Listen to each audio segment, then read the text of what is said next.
atake. Ngayon, oras ko naman para gumanti. Napakayabang na matandang deboto. Talaga bang iniisip mo na wala ka ng katapat sa ilalim ng langit? Ang pagkakadakip kay Sun Wukong ay bunga ng sarili niyang kasalanan. Nais mo pa ba siyang pagtakpan sa kanyang mga sala? Lao Dao, huwag kang masyadong mapangahas.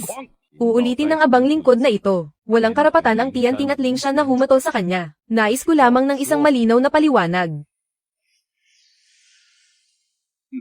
Sumugod na kayong lahat ng sabay-sabay, para hindi na mapagod ang abang lingkod na ito sa pagpapatamba sa inyo ng isa-isa.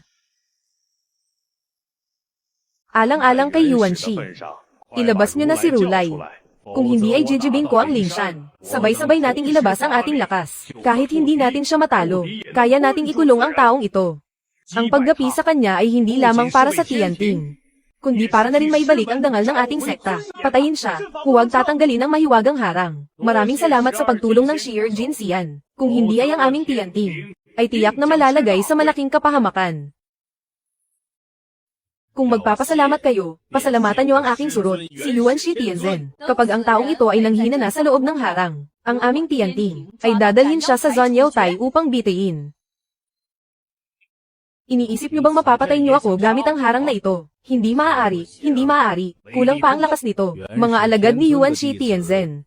Ito lang ba ang inyong kakayahan? Lao Dao, huwag kang masyadong mayabang. Hindi ka makakalabas ng buhay sa harang na ito. Talaga ba? Paano kung masira ko ang harang na ito? Anong gagawin niyo? Kalokohan. Ang harang na ito ay tanging ang aking surot lamang ang makakasira.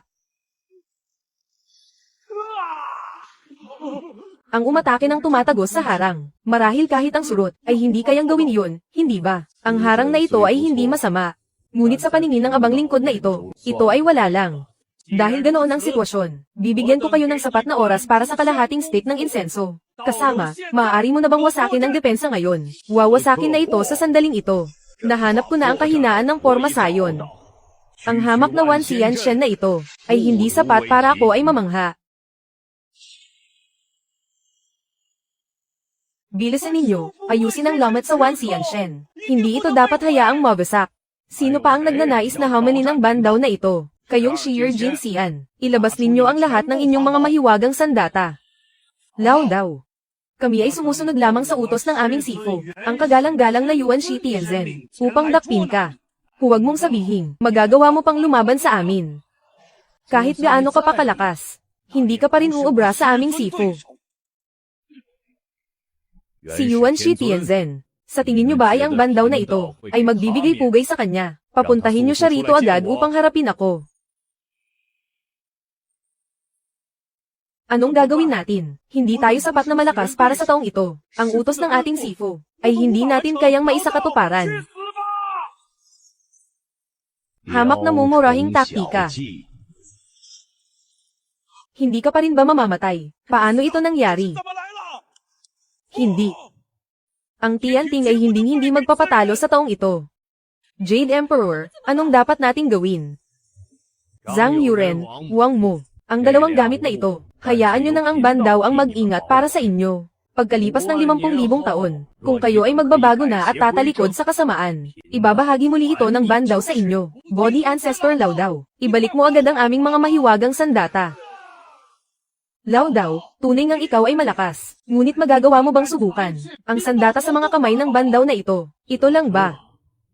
Sa basura lang na ito, iniisip nyo bang matatalo ang bandaw? Shier Jin Xian, kulang pa rin ang inyong lakas. Mas mabuti pa, tawagin nyo na ang lahat ng Sanqing dito. Sabihin nyo lang kung may lakas kayo ng loob o wala, kapag inilabas ng bandaw ang bagay na ito. Kaya nitong lamunin ng langit at lupa. Tingnan natin kung hindi ka pa rin masusupil nito. Imposibleng hindi ka pa rin matalo nito. Sige. Nais din ng bandaw na masaksihan, at subukan ng kapangyarihan ng bagay na iyan. Hindi ko alam kung kaya ba ng bagay na ito, natunawin ang Lao Dao na ito para maging dugo. Lao Dao. Hindi ko alam kung ano ang pakiramdam sa loob ng bateng ito. Ano kaya ang iyong nararamdaman? Ramdam mo na ba ang iyong katawan, na malapit ng maging likidong dugo?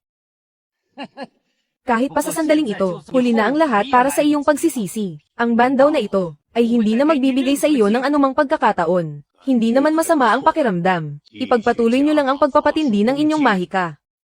Sadyang wala kayong alam sa inyong limitasyon. Sa tingin ko, ang Jiuyang Zhenhua, ay napatay na ang Lao Dao na ito. Ang Shi'er Jin Xian ay mga dakilang disipulo ng Tianzhen. Ang pagligpit sa taong ito ay dapat na napakadali lamang. Hindi pa siya patay. Masyadong makapangyarihan ng taong ito. Ang kanyang lakas ay hindi maarok. Sino ba talaga siya? Maaari kayang siya ay reinkarnasyon ng isang sinaunang makapangyarihang nilalang. Ano pa ang itinatago ninyo? Ang mga banal na kayamanan. Ilabas ninyong lahat ngayon din. Ang maalamat na kataas-taas ang Xianzun. Hanggang dito lang ba ang kaya? Talo na kayo. Ilang beses ninyo akong inatake. Ngayon, oras ko naman para gumanti. Susuko na ba kayo o hindi? Lao daw, masyado kang mapangahas. Iniisip mo ba talaga na wala ka ng katapat sa mundong ito? Sino pa ang haamon? Lao daw, may lakas ka ba ng loob na sumama sa amin para harapin ang aming gurong si Yuan Shi Tianzhen? Tinitiyak ng banal na tao na ito. Sa isang kumpas lang niya ay maglalaho ka. Hindi takot ang banal na tao na ito kay Yuan Shi. Tawagin ninyo siya rito. Wala akong balak maglakad papunta sa kanya. Lao daw, maghintay ka lang dyan. Pupuntahan namin ngayon din ang aming gurong si Tianzhen. Gawin ninyo ang gusto ninyo. Dumating na ang Zaifang Ersheng. Kasama, nakikita ko na ikaw at ang aming Zaifang Zhao ay may malalim na tadhana. Bakit hindi mo tanggapin ang aming gabay at sumama sa amin patungong kanluran? Sa Jiao Shijia, hindi ba't mas mainam iyon? Ang tanggapin ang gabay ng Zaifang Zhao. Wala kayong karapatang turuan ako. Hamak na Zaifang Zhao lang. Kayong dalawang santo. Paano ninyo nagagawang ihambing ang